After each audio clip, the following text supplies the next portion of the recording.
सुरेश, कब तक ऐसे चलेगा? हमारे नसीब में यह सूखी रोटियां, यह खाली बर्तन और यह गरीबी लिखी है। पड़ोसियों के पास गाय है, बैल है, हमारे नसीब में बस यह गधा है। गांव वाले भी ताना देते हैं सुरेश कि हमारी फूटी किस्मत इस जानवर जैसी ही है। धैर्य रखो गौरी, किसी को छोटा मत समझो। यह बेजुबान है तो क्या हुआ, ईमानदार तो है, मेहनत में कभी पीछे नहीं हटता। और बात है इस गरीबी की, तो गौरी में मेहनत तो कर ही रहा हूं ना। और एक दिन तू देखना, गौरी हमारे पास भी वह सब कुछ होगा। बस तू विश्वास रख, भाग्यवान। विश्वास सुरेश, विश्वास से काम नहीं चलता, काम चलता है रोटियां से। और तुम सारा दिन इस बुद्धू गधे के पीछे पड़े रहते हो। क्या यह हमारी किस्मत थोड़ी ना बदलेगा? गधा बुद्धू अपनी गर्दन नीचे कर लेता है जैसे वह सब समझ रहा हो, और सुरेश अपनी कुल्हाड़ी उठाकर अपने बुद्धू गधे के साथ जंगल की ओर निकल पड़ता है।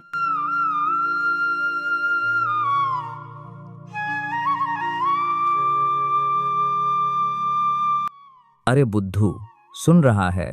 अब तो जंगल में सूखी लकड़ियां भी खत्म हो चुकी है बुद्धू। अब मेरा क्या होगा बुद्धू? अब तो पता नहीं हमारी यह गरीबी कब खत्म होगी। बुद्धू, गौरी का कहना भी सही है। ऐसा लगता है जैसे वह कोई ताने मार रही है, लेकिन वह ताने नहीं है जब पेट में एक दाना अनाज का नहीं जाता। बुद्धू तो मुंह से ऐसी बातें निकलती है। और बुद्धू, कितना अच्छा होता कि तू बोल पाता तो तू सुनता और मेरी बात समझता और मुझसे बातें करता तो कितना अच्छा होता, क्योंकि तू ही मेरा अच्छा साथी है। बुद्धू बैठे बैठे ये सारी बातें सुरेश की सुन रहा था, जैसे वह सब कुछ समझ रहा हो। लेकिन चल बुद्धू, बहुत लेट हो गए, अब घर चलते हैं। जो भी लकड़ियां हमने इकट्ठी की है वह लेकर के घर चलते। चल बुद्धू, खड़ा हो जा।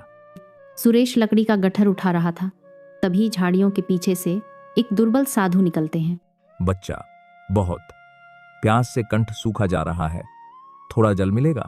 सुरेश जैसे ही देखता है साधु महाराज को दौड़कर महाराज के पास जाता है, जल की बोतल लेकर, और बोलता है, महाराज आप बैठिए, यह लीजिए जल। सुरेश अपनी आखिरी बूंद पानी साधु को पिला देता है। साधु की आंखों में दिव्य चमक आती है। साधु प्रसन्न होकर बोलते हैं, पुत्र, तेरी निस्वार्थ सेवा ने मुझे खुश किया है। मैं तेरी सेवा से बहुत खुश हुआ हूँ। तो मैं तुझे 3 अद्भुत वरदान देता हूँ जो तेरी और तेरे गधे की नियति बदल देंगे। पहला वरदान, तेरा गधा अब इंसानी भाषा बोल सकेगा और वह हमेशा सत्य का साथ देगा। दूसरा वरदान, यह दिव्य रस्सी जिसे तू इसे बांधने का आदेश देगा वह तेरी आज्ञा के बिना मुक्त नहीं हो पाएगा। तीसरा वरदान, यह लोहे का संदूक जो एक बार इसमें समा गया वह तब तक बाहर नहीं आएगा जब तक तू न चाहे। और साधु महाराज के यह कहने के बाद तेज रोशनी होती है और साधु महाराज गायब हो जाते हैं। महाराज आप कहाँ हैं? महाराज आप कहाँ चले गए? महाराज, अरे बुद्धू, ये महाराज अचानक कहाँ चले गए? हाँ मालिक, ये महाराज तो अचानक से गायब हो गए।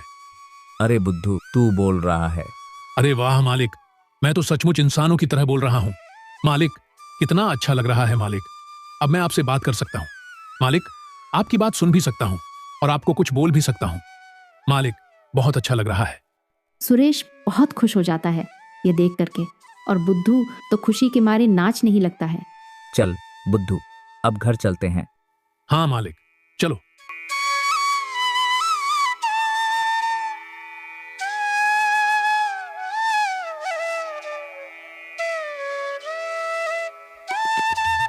सुरेश घर लौटता है। गौरी उसे हैरानी से देखती है। गौरी, देखो साधु महाराज ने क्या दिया।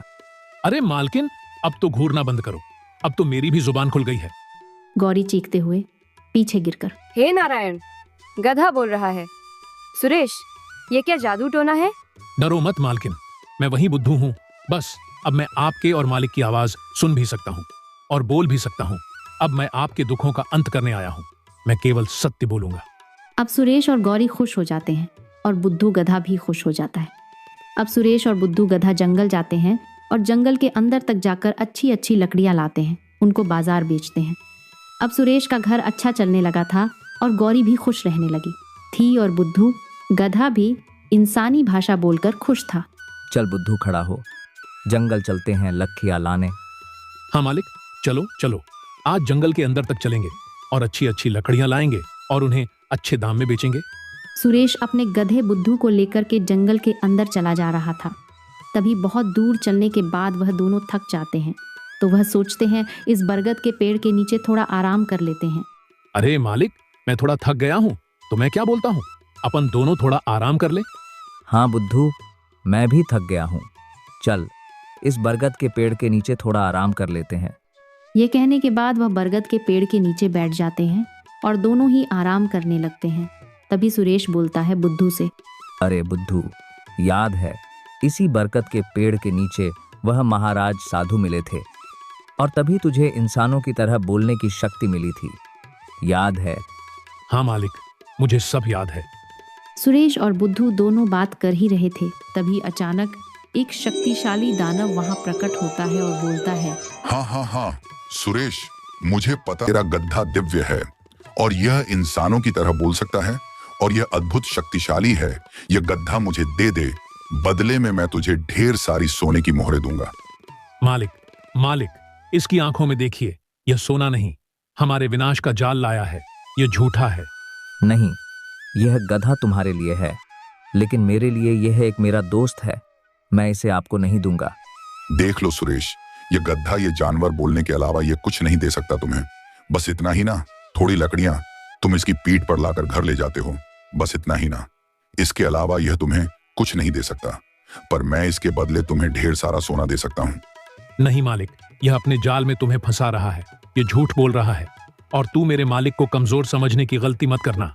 तू मामूली जानवर होकर मुझे चुनौती देता है, अभी मजा छकाता हूँ। दानव हमला करने के लिए आगे बढ़ता है। तभी सुरेश चिल्लाकर बोलता है, जादुई रस्सी, इसे जकड़ ले। और रस्सी सांप की तरह हवा में उड़ती है और दानव को पेन से कसकर बांध देती है। दानव तड़पने लगता है और दानव गिंगिजाते हुए बोलता है, सुरेश, तुम्हारी जादुई रस्सी से मुझे आजाद करो, मुझे बहुत दर्द हो रहा है। नहीं मालिक, इसको ऐसे आजाद मत करना, इससे सौदा करो फिर इसे आजाद करना। दानव, मैं तुझे एक ही शर्त पर आजाद करूंगा।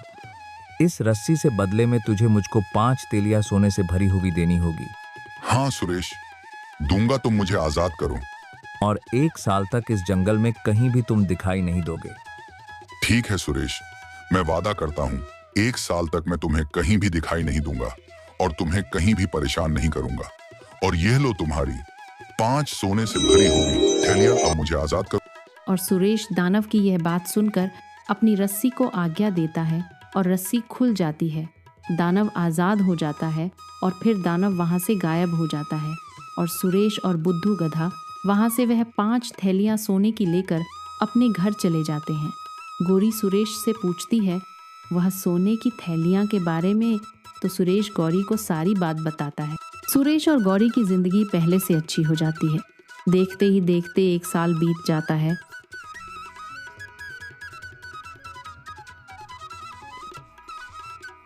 सुबह सुबह की बात है, सुरेश अपने बुद्धू गधे के पास घर के बाहर खड़ा था। तभी वहां पे दानव आ जाता है और बोलता है, हाँ हाँ हाँ सुरेश, अब क्या करेगा? मेरा वादा पूरा हुआ, मैं पूरे 1 साल के बाद आया हूँ। अब मैं तुम्हारे प्यारे गधे को अपने साथ लेकर जाऊंगा। अब तुम क्या करोगे सुरेश? मालिक, इस दानव को सबक सिखाना ही पड़ेगा। हाँ बुद्धू, तुम सही कह रहे हो, अब इस दानव को सबक सिखाना ही पड़ेगा। हाँ हाँ हाँ, अरे तुम मुझे क्या सबक सिखाओगे? सबक तो मैं तुम्हें सिखाऊंगा। अब तुम देखो मैं क्या करता हूँ। है और दानव की यह बात सुनकर दानव कुछ करता उससे पहले ही सुरेश अपना संदूक लेकर संदूक को आज्ञा दे देता है कि इस दानव को संदूक के अंदर बंद करके ताला लगा देता है। तभी वहां साधु महाराज प्रकट होते हैं और सुरेश से बोलते हैं, तुमने सही किया सुरेश, ऐसे लालची दानव के साथ। लेकिन सुरेश, तुम चाहते तो इसे मार सकते थे। तभी बुद्धू गधा बोलता है, महाराज, बुद्धि कहती है कि दुश्मन को खत्म करने से बेहतर उसे सुधारने का मौका देना है। हमने इसे कैद किया है ताकि यह अपनी गलतियों पर पछतावा करे। अरे वाह बुद्धू, जिसके पास ऐसी बुद्धि और दया है उसे किसी धन की जरूरत नहीं है। और साधु महाराज ये बोलकर वहां से गायब हो जाते हैं। अब सुरेश और गौरी और बुद्धू गधा ये सब खुशी खुशी रहने लगते हैं। अगर आपको यह कहानी पसंद आई है तो चैनल को सब्सक्राइब करें और वीडियो को लाइक ज़रूर करें। और अगर इस वीडियो में कुछ भी पसंद ना आया हो तो कमेंट करके ज़रूर बताएं।